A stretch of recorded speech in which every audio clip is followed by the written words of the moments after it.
Hi everyone, this is Julie from Sublime Jewels.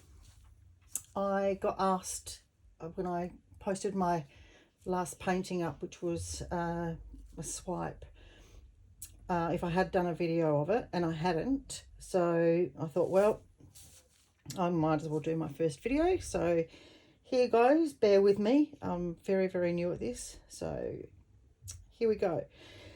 So the one that I did that I posted on Facebook was done on a ceramic tile. This one I'm just using just a canvas board, which is just a Monte Mart one. It's probably about 4 by 4 inches. So really just for the purposes of demonstrating what I did on the picture that I posted. I'm just going to do it on this one here today. So first up, I'm just going to lay down my pillow paint. In Australia, we use British Paints Low Sheen. We can use this for the swipes, but we also use this as a pillow paint when we're doing the bloom technique. So I tend to probably like to have a bit more than what I really need, just to make sure that I have got enough on there for the paint to kind of move when I stretch it a bit. So some people will spin out their pillow paint before they do their bloom or do their swipe or whatever it is that they want to do, but I tend to just kind of have as much on there that I'm probably going to be needing to do the actual painting. So I am just going to give that a little bit of a torch just to get any debris out. Okay, so I'm going to do it exactly the same as I did on the one that I posted. So the first one that I've got here is, this is called Langridge. It's an iridescent gold. It's really pretty. This one I got from art store here called Art, and it's a very big jar. It's a 120ml pigment powder, so it lasts forever, and it was only about $18, so really good value for money as well, and it looks quite pretty, as you would have seen on the photo. So I'm just going to lay some of that down first, and because I want the gold to sort of come out on the sides, I'm going to put just a reasonably thick amount on there, because it does look pretty. Okay, so that's the first one. The second one I put down was Diamond Clouds Violet. This is also a pigment.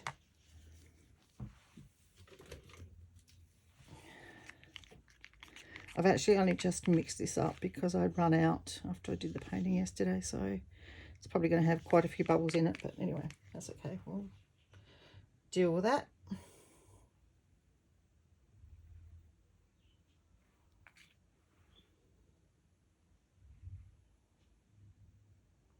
Okay, that's my purple. Next one I used was DecoArt Extreme Sheen in Aquamarine. Again, I've had to mix some more of this one up because I'd run out, so it might be a tad thick, but anyway, it'll be alright, it'll work. I guess that's the beauty of doing swipes, is that it's not really as crucial to have your paint consistency exactly the same as what I think it is when you're doing the bloom pour, the Shelly Art bloom. Just put a bit more in the middle there. Yep, that'll do. And then the last colour that I used was a custom pink. So fortunately I can't tell you whether it was a pigment or a tube paint. I think it probably looks like a tube paint, but anyway, it's a pink of sorts, a magenta, I suppose.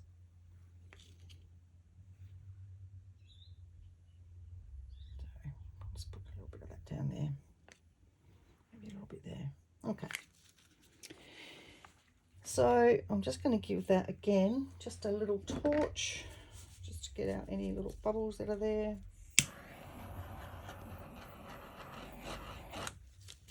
Okay, so now just for the cell activator. The cell activator that I used is Amsterdam in the Oxide black, and as you can see, like, I'm using quite a big tool to swipe. You don't need to use one this big, it's whatever suits you, I suppose. Whatever size you feel most comfortable with. But yeah, as I said, you don't have to have one this big.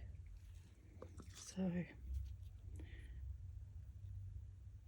I guess the trick for me too sometimes is that I often put too much cell activator on. But you just sort of want a nice thin coating. And then on top of that, I used some Amsterdam Deep Gold cell activator. I'll just put a few drops of that down. Now, my cell activators, when I mix, I do a ratio of 1 part paint to about 2 to 2.5 paints of Australian Floetrol. Okay, let's do a few more bubbles that are there. I'll just try and get rid of them before we swipe. Obviously you never get rid of all of them, but if you can get rid of as many as you can, it's helpful, because they will come up to the top as it's drying. You get those little pin bits of colour coming through. All right, so I'll give this a swipe now.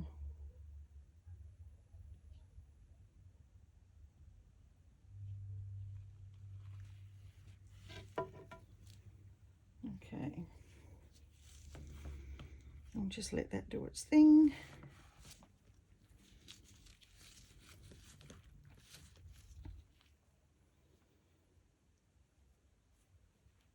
I guess the best thing when you're doing these sort of things is to try not to rush.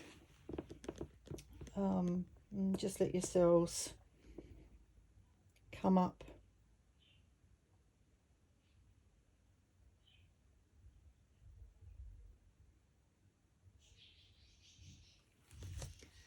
I might just give that another little torch.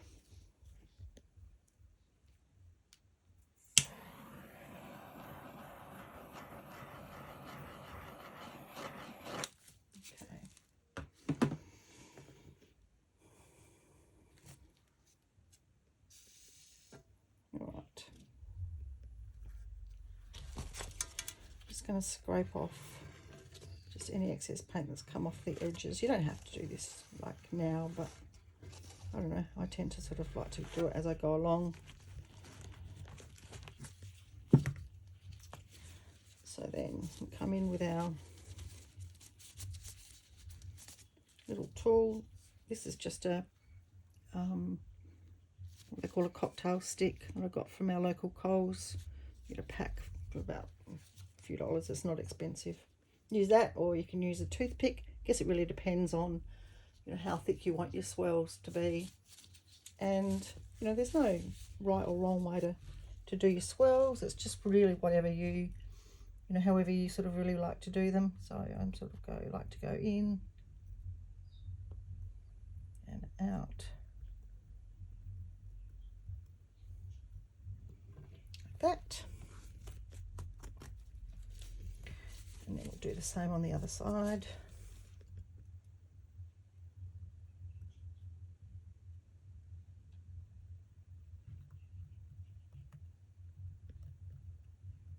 There we go, like that.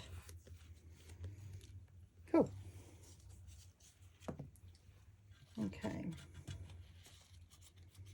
So I'm just going to give that a spin now. And when you first sort of start to spin, you don't want to spin too fast.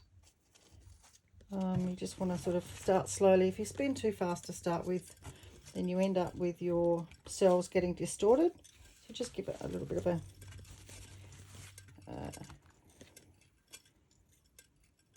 bit of a spin that way, and it also kind of tells you when you spin it slowly that you can sort of see whether you've got your painting centered or not. So we'll just do it the other way, and that looks reasonably centered to me.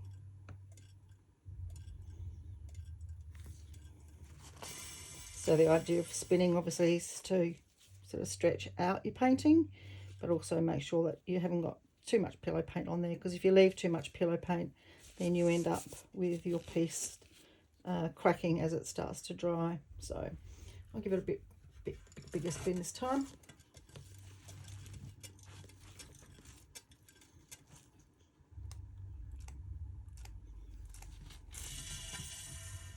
Okay, so it's not a lot of paint coming off at all really.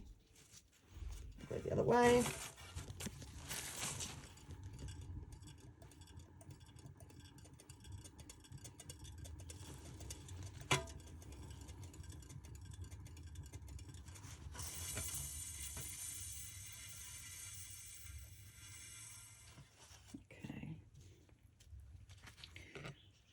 So we'll just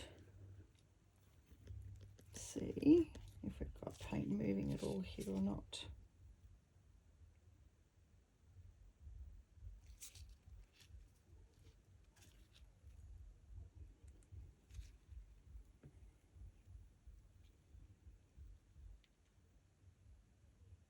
No, it doesn't really look like it's going to move anymore, so that's good. So we've probably spun out as much as we need to.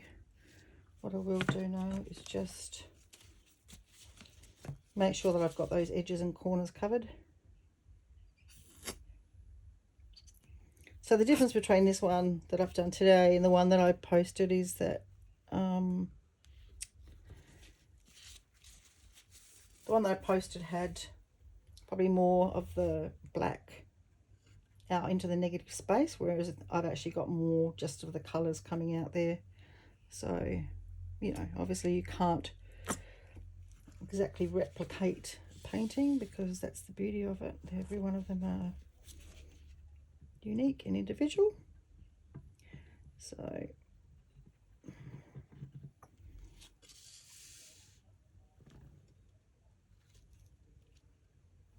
alright, we have just got a little bit of black there that I want to try and get rid of if I can without ruining it.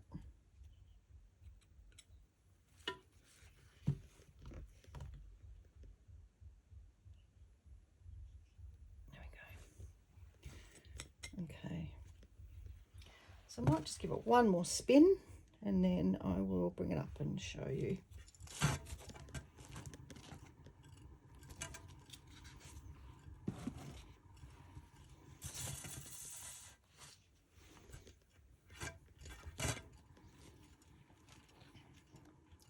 Always make sure that if you spin it one way, that you spin it the other way as well, just so that it's evened up.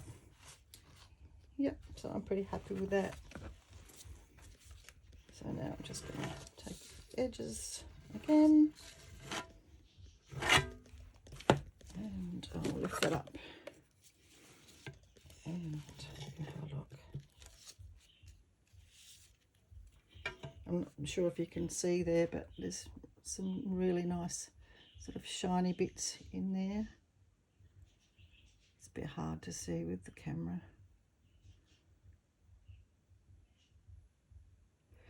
So that's it. That was how I did the swipe and spin. So thank you for watching. Hope you enjoyed it, and happy painting. Bye for now.